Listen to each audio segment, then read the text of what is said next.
And by three of my other friends. Senior writer Ramona Shelburne is here in studio with me. We got NBA champ Kendrick Perkins and live from Paris, Mr. Brian Windhorst himself. Day 10 in Paris, or in France. Wendy, how is it?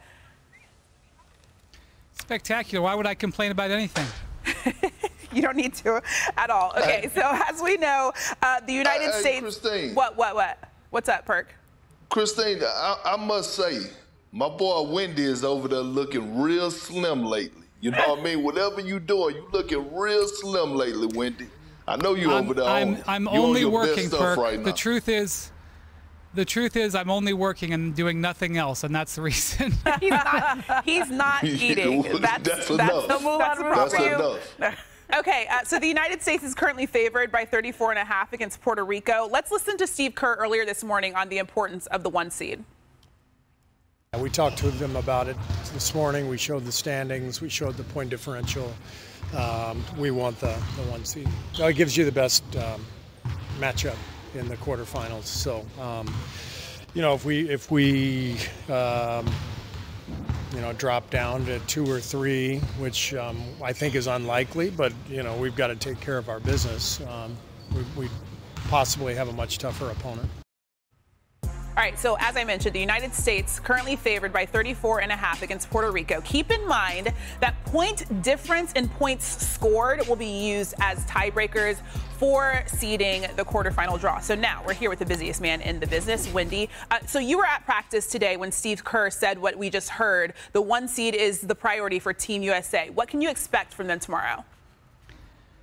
Yeah, I think what Steve is trying to do, Puerto Rico has been the weakest performing team in the tournament. They've been outscored by 52 points in their first 2 games. I think Steve Kerr is trying to keep his team on edge. Point differential really mattered. They needed to say that. And I like that he's messaging that now, because if you go out and beat Puerto Rico by 50, people are going to say they're running up the score. But there's a reason they go and do that, because they need that 1 seed and the point differential matters.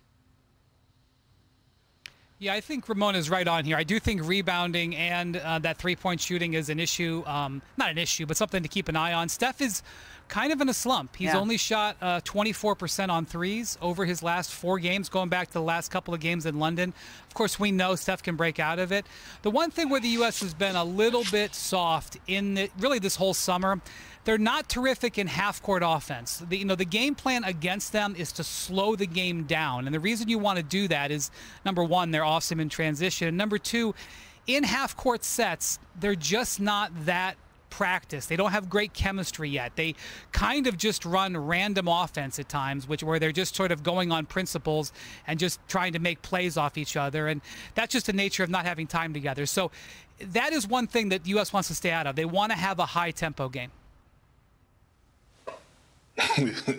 Look, let's be real. I mean, this Olympic team, they're flawless. They Beyonce, okay? They're flawless when it comes down to the Achilles heel. Now, they don't have none of that.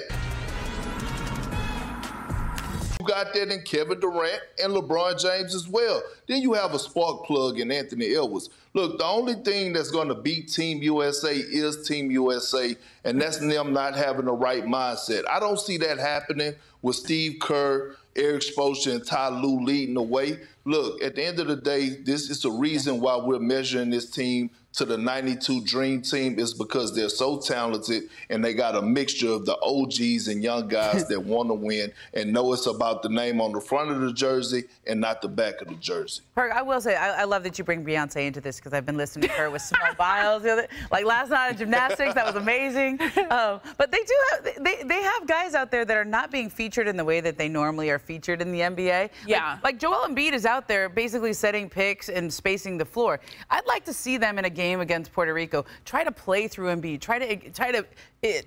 He's a huge advantage for them. There's a reason they went out and wanted him so badly on this team. And against Serbia, against Germany, and Canada, they're going to want to use him as more of a weapon and not just setting screens and spacing the floor. I do want to ask you a quick question, Perk, because Ramona mentioned Steph Curry's struggles. Do you feel like if Steph Curry continues having these struggles, that Team USA will still be able to go forward and win the gold? Absolutely, because I don't believe that Kevin Durant is going to struggle. Devin Booker has still been playing some wonderful basketball. You got Derek White, and look, Drew Holiday still can make shots. So although one guy may struggle, that's the luxury of having so much debt talented depth because guys could pick up what other guys are not providing. Greek mythology, and that's the Achilles heel. You know, the Olympics started in Greece, et cetera, et cetera. Since we're on the subject and the Achilles heel for Team USA, let's check in on some of the action around the Olympics this morning. And we start with Greece, who won their must-win game this morning, beating Australia 77-71. That keeps them alive with the hope of qualifying as one of the top 2 third-place teams. In order for Greece to advance on Saturday, Serbia would need to beat South Sudan by at least 3 points, or South Sudan would need to beat Serbia by at least 24 points. A lot. Now, exactly. On to Canada. They are now 3-0 in group play after their 3-point win this afternoon. SGA led all scorers with 20 and now are waiting to see what happens with Germany and the U.S. for seeding of the quarterfinals. So let's take a look really quickly at the updated standings. Canada, Australia, Germany, France, Brazil, and the U.S. have already clinched their spots in the quarterfinals on Saturday. Greece, Serbia, and South Sudan will by vying for the 2 remaining spots. So, Wendy, obviously we know how many players, NBA players, are on the Canadian team. Why is Canada such a big threat to Team USA?